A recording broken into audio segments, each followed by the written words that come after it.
Ya, pemirsa, dialog kembali kami lanjutkan dan tampaknya kalau dari ruang persidangan di Pengadilan Negeri Jakarta Selatan tadi, persidangan diskors untuk sementara waktu menuju waktu istirahat maghrib, pemirsa, dan nanti juga akan kembali dilanjutkan usai jeda sholat maghrib dan juga istirahat maghrib. Nah, kita lanjutkan kembali perbincangan menjawab pertanyaan menggantung tadi, Bang Teguh Nasrullah. Kalau dilihat kecenderungannya ini kira-kira akankah lebih condong ditingkatkan oleh hakim atau mungkin vonisnya direndahkan oleh hakim, diturunkan maksudnya?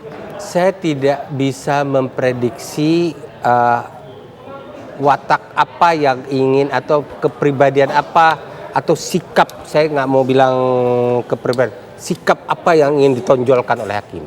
Karena untuk naik ada ruang, untuk turun ada ruang. Untuk naik ruangnya adalah tadi saya sudah sampaikan sepintas, untuk naik lebih tinggi hakim bisa mengatakan karena pernyataan kamu, cerita bohong kamu itu, ya, dia membuat keterangan yang bohong bahwa dia diperkosa atau dilecehkan yang menyebabkan orang-orang ini marah dan merencanakan pembunuhan. Itu satu. Yang kedua, kamu sudah tahu ini akan terjadi pembunuhan yang akan sudah disiapkan. Seharusnya kamu menyesal sudah berbohong tadi, kamu cenggah. Kamu sebagai istri bisa mencegah suami kamu. Nangis sujud kayak di kaki suami, jangan lakukan itu. Itu tidak kamu lakukan, malah kamu sudah tahu suami kamu datang, kamu tinggalkan, kamu tidur. Ruang itu ada ruang bagi hakim menerapkan dia lebih tinggi. Tapi bisa lebih rendah. Dia tidak terlibat di dalam pembunuhan, tidak ada di dalam eksekusi kecuali 2 orang yang eksekusi itu. Dia hanya melontarkan cerita bohong tok, tapi tidak berbuat sesuatu. Nah, ini kan cukup menarik, Bang. Tapi ditambah lagi nanti hal-hal yang meringankan di dalam pidana itu, dia belum pernah melakukan pidana, dia menunjukkan sikap yang sopan di ruang sidang, kemudian dia punya anak yang harus dia urus ke depan. Bang Teguh Nasrullah menyampaikan ada bobot yang dianggap bisa membuat lebih berat hukuman. Ada juga bobot yang dianggap bisa membuat hukuman lebih rendah begitu. Tapi kalau kita bisa memberikan lah, mungkin nilainya masing-masing untuk yang berat ataupun untuk yang ringan, yang mana sebetulnya yang akan lebih dilihat oleh hakim begitu, yang lebih masuklah untuk unsur hukum. Kalau saya melihat, kalaupun naik jadi 10, kalaupun turun jadi 6. Oke. Di ranah itu antara 10 dan 6. 6 tahun sampai 10 tahun di ranah itulah rasa keadilan hakim. Pak Samuel, ada peluang hukuman dijatuhkan oleh majelis hakim kepada putri ini lebih rendah. Jika itu yang terjadi, apa tanggapan Bapak? Tentu itu hak prerogatifnya majelis hakim.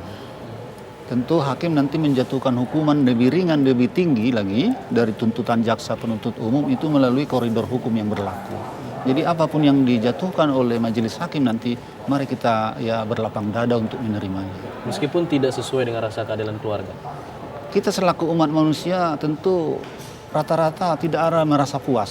Selalu berkekurangan, selalu tidak puas. Jadi dalam hal ini mari kita bersabar, mari kita belajar untuk menghadapi sesuatu apa yang datang di hadapan kita. Oke, kalau bicara masalah nurani tadi Bapak kan bicara selalu dari nurani begitu ya dasarnya. Iya.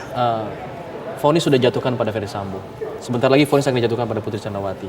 Secara pribadi apakah Bapak sudah memaafkan mereka berdua? Mari kita lihat dulu perkembangan ataupun perjalanan proses hukum yang berjalan. Nanti sesudah selesai perjalanan proses hukum, baru disitulah kita baru bercerita soal memaafkan. Kita tidak mau mendahului proses hukum yang masih hangat berjalan sekarang ini. Tapi kan maaf dari pihak keluarga, contohnya saja pihak keluarga sudah memaafkan Eliezer. Tapi proses hukum tetap berjalan. Bahkan yang bersangkutan dituntut dengan hukuman yang lebih berat, 12 tahun penjara. Nah, sampai setitik ini, ketika hakim sudah menjatuhkan vonis hukuman mati terhadap Ferdy Sambo, secara hati apakah Bapak sudah memaafkan yang bersangkutan atau bagaimana? Kalau saya ingat waktu kami di waktu kesaksian waktu di bulan 10 yang lalu soal Ferdy Sambo ya, dia memang meminta maaf. Tadi di dalam permintaan maafannya itu mimik wajah dan ucapan dia itu ada syarat. Dia tidak setulusnya meminta maaf. Dia bersyarat, artinya dia membilang ini konsekuensi daripada perbuatan anak saudara. Jadi dia dalam meminta maaf itu masih menuduh anak kita berbuat yang tidak senonoh, yang pelecehan terhadap istrinya. Jadi dalam hal ini tidak ikhlas dia meminta maaf itu.